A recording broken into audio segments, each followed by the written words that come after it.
It's June 7th, and the strange side of history awaits. Today, we have a king driven by grief, a notorious city swallowed by the sea, and the birth of the world's smallest sovereign state. Let's begin. On June 7th, 1394, inside Chillon Palace, King Richard II lost the woman he loved most. Queen Anne of Bohemia was only 28 when the plague took her. For Richard, the palace is no longer a royal home. It had become a chamber of grief, filled with rooms, corridors, and memories he could no longer bear to face. So he gave a shocking order. The palace was to be torn apart. Not because of war, not because of fire, but because every wall reminded him of her. Richard vowed to avoid any place they had shared, as if the building themselves was haunted by her absence. Anne's funeral was delayed for 2 months while he arranged an elaborate tribute, and later the two would be buried in Westminster Abbey beneath a magnificent tomb. But Chillon Palace would remain wounded and abandoned for nearly 20 years, a silent monument to the king's heartbreak. Then, in 1414, King Henry V ordered the estate rebuilt, and later under Henry VII, it would rise again as Richmond Palace. Was this merely a heartbreak, or one of the most dramatic royal reactions in history?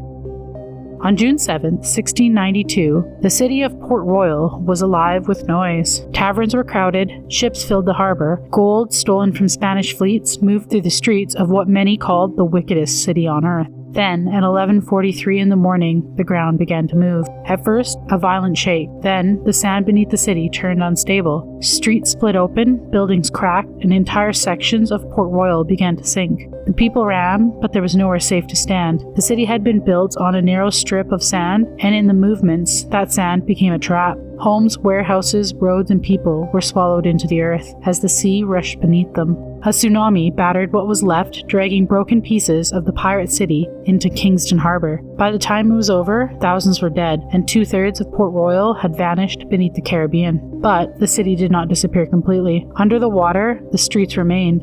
Bottles, pottery, and personal belongings were left almost exactly where they fell. A pirate city, frozen in time, at the bottom of the sea. Port Royal became the kind of place pirates feared most, a city swallowed by the sea.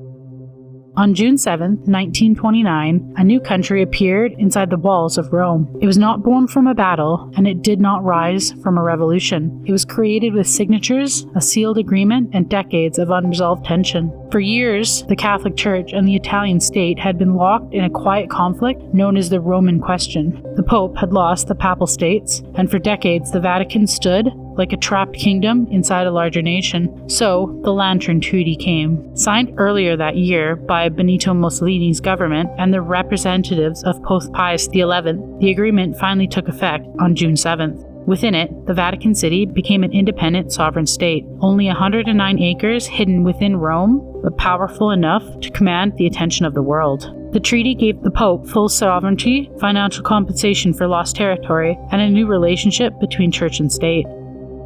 The Vatican became a nation inside a city behind walls filled with archives, guards, and centuries of secrets.